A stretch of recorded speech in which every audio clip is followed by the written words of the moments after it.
She was feared by American soldiers like no one else in the Vietnam War, not because she led a massive army or carried powerful weapons, but because of what she did to people. They called her Apache, and her story became one of the darkest legends of that brutal war. But like all reigns of terror, hers came to an end in 1969 when she was killed by a U.S. Marine sniper. Before the Vietnam War fully began, daily life in many parts of the country was quiet and rural. Vietnam had been under French colonial control since the late 1800s. Villagers mostly worked in rice paddies, raised animals, and lived in small wooden houses with their families. In the north, farming was tougher due to mountains, but people made it work. In the south, the Mekong Delta had rich soil and rice farming was more productive. Things began to shift after World War II. In 1945, Japan surrendered, ending its short occupation of Vietnam during the war. Right after that, Vietnamese leader Ho Chi Minh declared independence from France. But the French didn't want to give up the colony. This led to the First Indochina War from 1946 to 1954. The Viet Minh, a communist group led by Ho Chi Minh, fought the French. In 1954, they won a major battle in Dien Bien Phu, forcing the French to leave. That same year, the Geneva Accords split Vietnam into two parts, North and South. The North was communist, run by Ho Chi Minh. The South was anti-communist and backed by the U.S. leader at the time, President Dwight D. Eisenhower. The U.S. didn't want communism to spread across Southeast Asia, so they began supporting the South with money, weapons, and advisors. By the early 1960s, U.S. involvement increased under President John F. Kennedy and later Lyndon B. Johnson. After the Gulf of Tonkin incident in August 1964, where U.S. Navy ships were allegedly attacked by North Vietnamese boats, Congress passed the Gulf of Tonkin Resolution. This gave President Johnson the power to send combat troops without a formal war declaration.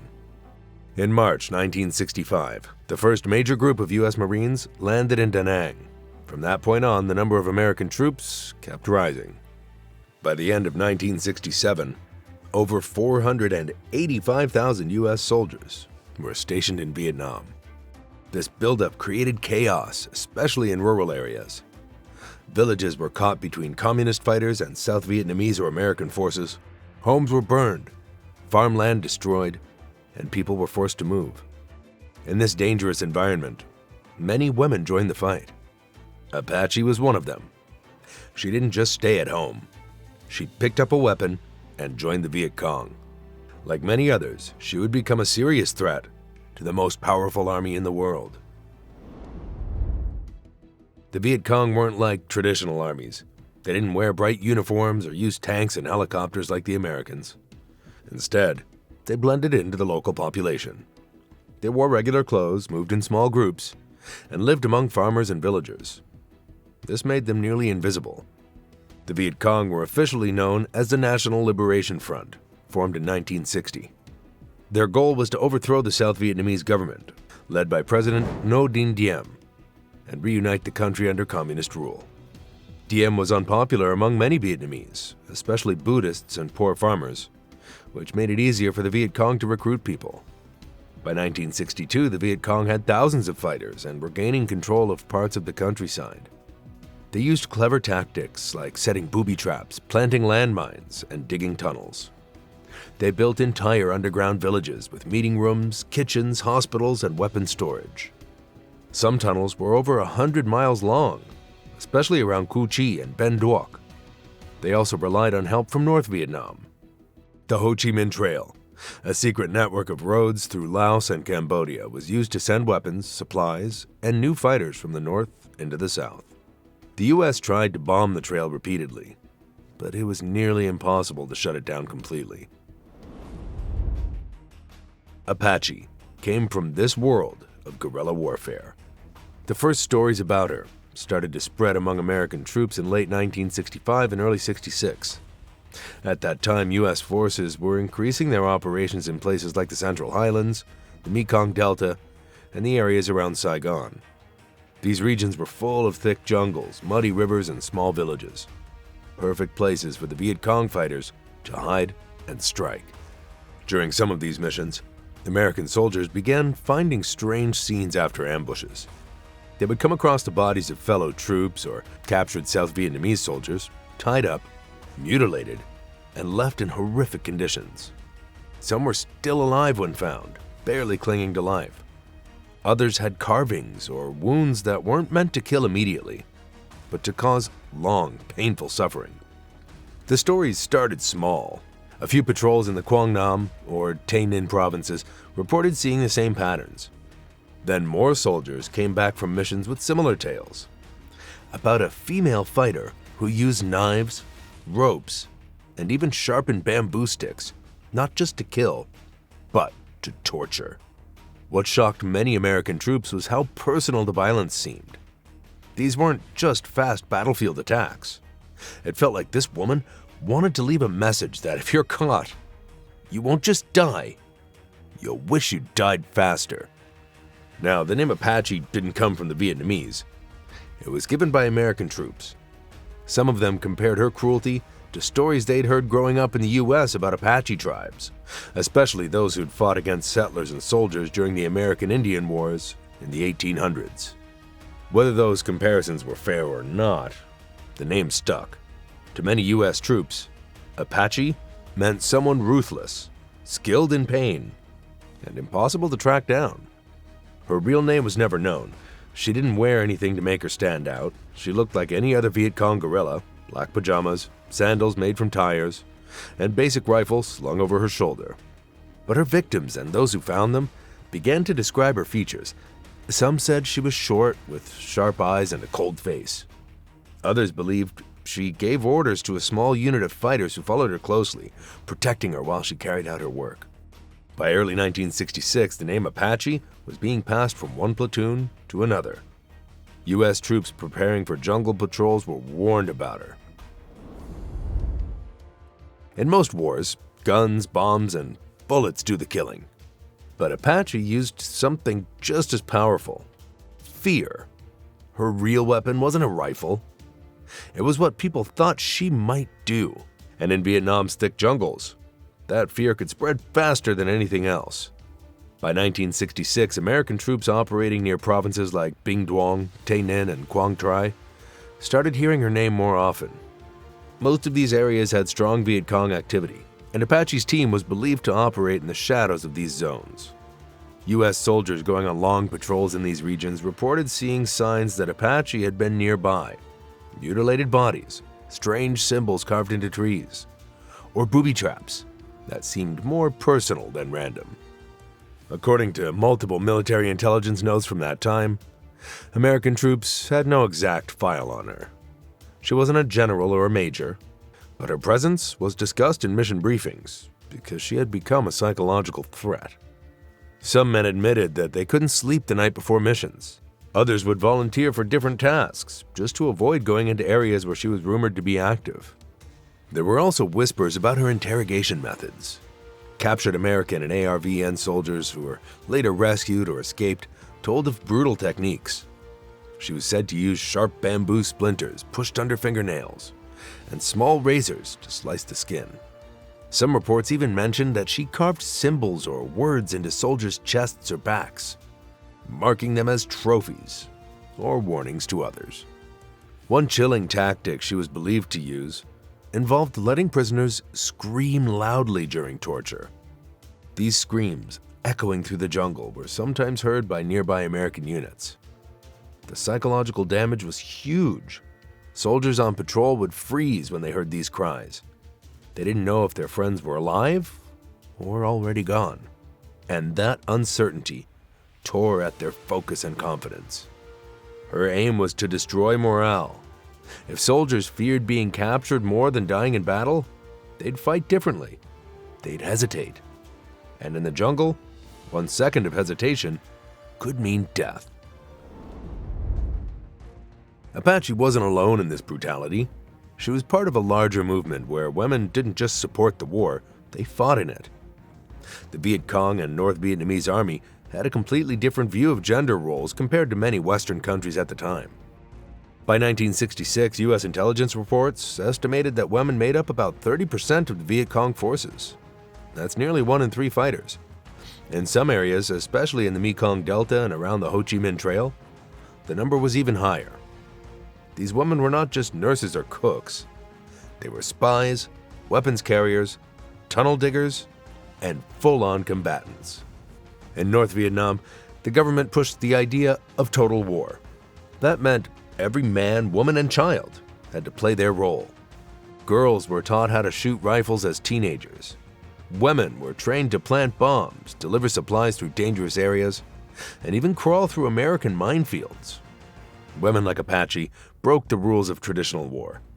Most American troops weren't used to fighting female enemies, especially not ones as skilled and as dangerous as she was. She is believed to have commanded a small guerrilla unit of 15 to 20 fighters. Some of her unit members were young teenagers. She trained them in ambush attacks, how to set punji stake traps, and how to use the jungle for cover. Her squad was known for hitting American patrols quickly, firing a few bursts, tossing a grenade or two, and then vanishing into hidden trails or tunnels. One of the most terrifying areas where Apache's name was consistently mentioned was near Cu Chi, a region just northwest of Saigon. Cu Chi wasn't just a regular battlefield. It was home to one of the most complex and dangerous systems of tunnels in the entire Vietnam War.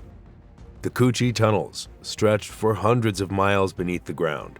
Narrow, dark passages, hidden rooms, and bunkers that gave the Viet Cong a huge advantage.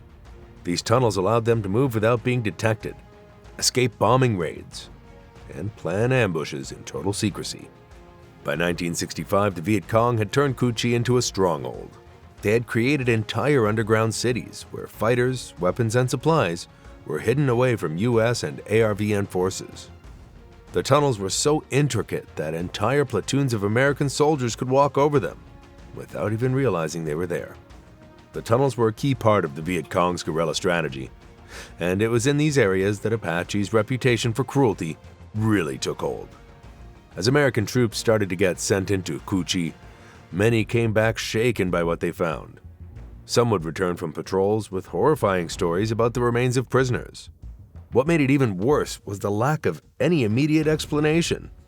Many American soldiers and their commanders began to connect these horrific scenes to Apache.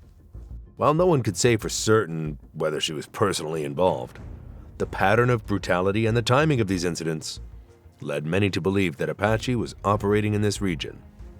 U.S. military intelligence soon started to focus more on female fighters in the Viet Cong. They realized that some of these women, like Apache, weren't just engaging in typical combat. They were using psychological warfare, torture, not to get information, but to break the spirits of their enemies. Apache's terror made many soldiers hesitate, some even refusing to enter certain areas, fearing they would be taken by someone like her. As reports about the brutality in Cu Chi continued to pile up, the U.S. military began to view female Viet Cong fighters like Apache in a new light. No longer were they seen as just helpers or support roles. They were feared as enemies, every bit as dangerous as the men they fought alongside. But despite the growing reports and increasing intelligence efforts, no one could catch her. Apache seemed to have a sixth sense for avoiding detection. She knew the jungle, the tunnels, and the patterns of U.S. operations better than most of her enemies. By 1969, the war in Vietnam had reached a new level of intensity. American forces were growing increasingly frustrated by the elusive nature of the Viet Cong. Their guerrilla tactics, combined with the dense jungle terrain, made it hard for U.S. soldiers to track down their enemies. It was in this climate that one of the most famous marksmen of the war, Carlos Hathcock, would play a crucial role in the end of Apache's terror. Carlos Hathcock was a Marine sniper whose skill with a rifle made him a living legend among his peers. He had already racked up an impressive kill count during the war, earning a reputation for being able to take out enemy targets from incredible distances. His shots were precise, deadly, and often the result of long hours of patient tracking. He was known for his ability to stay undetected while waiting for the perfect moment to strike. In 1969, Hathcock received intelligence about a female Viet Cong squad leader operating in the area of Quang Ngai, an area in central Vietnam that had become a hotbed of conflict. This squad leader was suspected of being responsible for numerous atrocities, including the torture and killings of both American and South Vietnamese soldiers. Determined to put an end to the terror she was causing, Hathcock was tasked with tracking down this elusive fighter. For several days, he moved through the jungle, following the trail left by the Viet Cong fighters. Finally, after days of stalking, Hathcock spotted a group of Viet Cong guerrillas moving through the jungle. One of them stood out. She had the slender build and confident movements that fit the descriptions of Apache. She was clearly the leader of the group, commanding, directing, and moving with the kind of authority that soldiers like Hathcock had come to recognize in high-ranking enemies. With his rifle trained on her, Hathcock waited for the right moment. He knew that in this environment, patience was just as important as skill. Apache was unaware of the danger closing in on her. Then with his finger on the trigger, Hathcock made his move. He took the shot. The bullet struck its mark. Apache reportedly fell instantly, her body collapsing to the ground. Her squad, caught by surprise, scattered into the jungle, trying to flee from the unseen sniper. But Hathcock's job wasn't over. He continued to stay hidden, watching as U.S. troops moved in to recover the body. When American soldiers found Apache's body, they made several key observations. Tattoos and markings on her body matched those reported by survivors of her torture. These included symbols that had been carved into the bodies of prisoners. Despite the physical evidence, her true identity remained a mystery. No one knew exactly who she was or how old she was. Her background, including where she came from or how she had risen to such a feared position, was never fully uncovered. Even to this day, no one knows her real name. There are no photos of her. The only records are memories, military reports, and rumors passed down by veterans. Some historians believe the U.S. military may have exaggerated her story to boost morale after Hathcock's mission. The Vietnam War ended in 1975, but stories like Apache's didn't fade. Veterans brought them home, shared them in support groups, and wrote them in memoirs. Her story shows how powerful fear can be in war, and how one person can have a huge impact without ever firing a weapon in a big battle. Her actions forced the U.S. military to change how they trained soldiers for capture and interrogation. New rules were made, new lessons were taught. Apache wasn't the first woman to fight in a war. The Vietnam War had many complex layers. Apache's story fits right into that puzzle. We may never know her real story, but her impact on the war and on the soldiers who fought it is very real. She became a legend because of what she did and because of what she made others feel.